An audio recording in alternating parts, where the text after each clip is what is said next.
नमस्कार। दिव्य योगासन की तरफ से आपका हार्दिक स्वागत है। आज हम जया एकादशी व्रत के बारे में बात करेंगे और जानने की कोशिश करेंगे। अगर जया एकादशी में हम कुछ विशेष तरीके से पूजा अनुष्ठान कर लें तो हम सामान्य तरीके से कहीं ज़्यादा लाभ प्राप्त कर सकते हैं। माघ शुक्ल एकादशी को जया एकादशी मनाई जाती है। यह अपने आप में एक मुहूर्त माना जाता है। आपने देखा होगा कि बहुत से लोग हैं जो अपने जीवन में बहुत ही परिश्रम करते हैं, बहुत मेहनत करते हैं, लेकिन उनको पूरी तरह से फल नहीं मिल पाता। प्रकृति का एक नियम है कि कर्म की सजा आपको भोगनी ही होगी, चाहे वो इस जन्म में हो, चाहे उसके अगले जन्म में हो। तो आपने जो भी कर्म किया है, चाहे वो अच्छा किया है या बुरा किया है, उसका जो भी फल है वो आपको भोगना ही होगा। तो ऐसे भी मनुष्य हैं जो अपने जीवन में हमेशा तरक्की करते हैं, दिन रात आगे बढ़ते हैं। कहीं न कहीं हम कह सकते हैं कि उनके पिछले कर्मों का फल उनको मिल रहा है। लेकिन ऐसे बहुत से लोग हैं जो बेहिसाब तरक्की करने की कोशिश करते हैं, बेहिसाब परिश्रम करते हैं, बहुत मेहनत करने की कोशिश करते हैं, लेकिन उनको उतना फल नहीं मिलता। हर कार्य में रुकावट आती है, उनके काम धंधे में रुकावट आती है, उनकी नौकरी में रुकावट आती है, उनके व्यापार में रुकावट आती है, उनके शादी विवाह में रुकावट आती है, बीमारियां बढ़ती रहती हैं, परिवार में कोई अच्छी खबर आती ही नहीं, बच्चे हो ही नहीं रहे हैं, पत्नी से विवाद चल रहा है, परिवार में विवाद चल रहा है, दोस्तों से विवाद चल रहा है, शत्रुओं की संख्या बढ़ रही है। ऐसी बहुत सी चीजें आती हैं। मनुष्य अपने मन में ये सोचता है कि मैंने तो कभी किसी का बुरा नहीं किया, फिर भी ये सब मेरे साथ ही क्यों ऐसा हो रहा है। तो ऐसे में बहुत से कारण होते हैं, लेकिन एक कारण ये होता है कि आपके पिछले जन्म की जो सजा है वो आप भोग रहे हैं इस जन्म में। इसी तरीके से ये होता है, उसके कारण कोई भी हो, आपके माता पिता हो, आपके माता पिता के माता पिता, उनके माता पिता, उनके माता पिता, कोई भी हो, उनके जाने अनजाने किए गए कर्म की सजा आपको भोगनी ही पड़ती है। तो जया एकादशी एक ऐसा मुहूर्त माना जाता है कि भगवान नारायण की कृपा से इस दिन कुछ विशिष्ट अनुष्ठान आप कर लें, विशिष्ट विधि का उपयोग कर लें, तो आपके पूर्वजों के द्वारा किए गए जितने भी जाने अनजाने कर्म हैं वो नष्ट होने लगते हैं।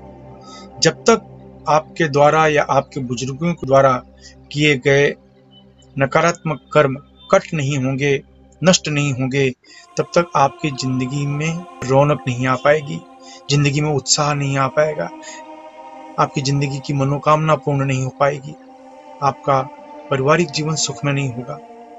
इसलिए कुछ विशेष विधि का उपयोग करें, इससे आपकी जाने अनजाने आपके द्वारा किए गए पाप कर्म, आपके पूर्वजों के द्वारा किए गए जाने अनजाने कर्म, वो सब कटने शुरू हो जाते हैं, वो सब नष्ट होने शुरू हो जाते हैं, और उसके बाद आपके जीवन पर उसका सकारात्मक प्रभाव पड़ना शुरू हो जाता है, आपके परिवार पर सकारात्मक प्रभाव पड़ना शुरू हो जाता है।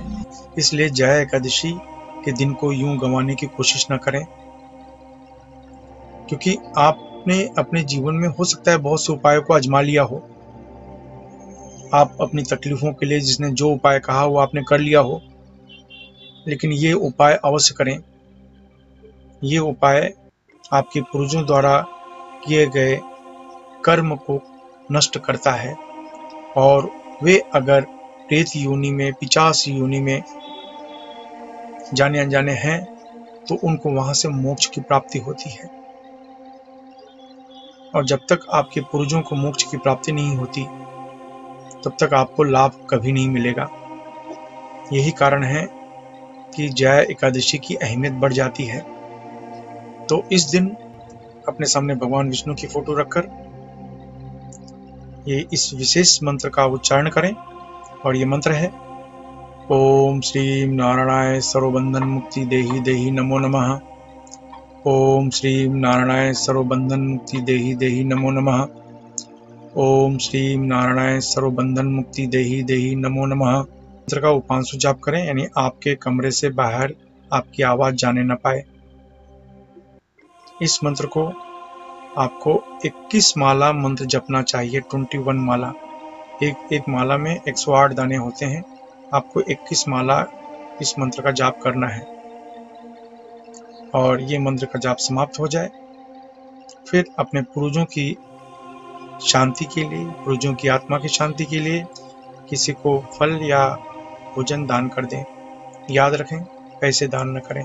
पैसे दान करना है तो आप किसी मंदिर की दान पेटी में आप दान कर दें। और ये जो अभ्यास है पति पत्नी मिलकर करें तो 10 गुना ज़्यादा लाभ मिलेगा आपको। यह एक ही दिन का अभ्यास माना जाता है, इसका लाभ बहुत ही ज़्यादा मिलता है। 18 वर्ष के ऊपर कोई भी स्त्री पुरुष इसे संपन्न कर सकता है।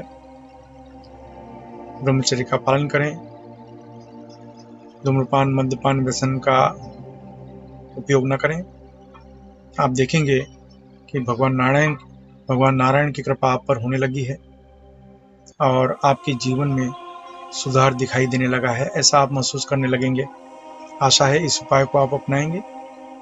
इसके अलावा मुंबई के निकट वज्रेश्वरी में 2 दिन का महाभैरव अनुष्ठान होने जा रहा है, जिसमें 1.25 लाख मंत्र से 5.25 लाख मंत्र तक का अनुष्ठान होगा। अगर आप भाग लेना चाहते हैं, साधना का प्रत्यक्ष अनुभव लेना चाहते हैं, तो नीचे डिस्क्रिप्शन में लिंक दिया गया है, वहाँ पर साधना में भाग लेने के लिए आप रजिस्ट्रेशन करवा सकते हैं।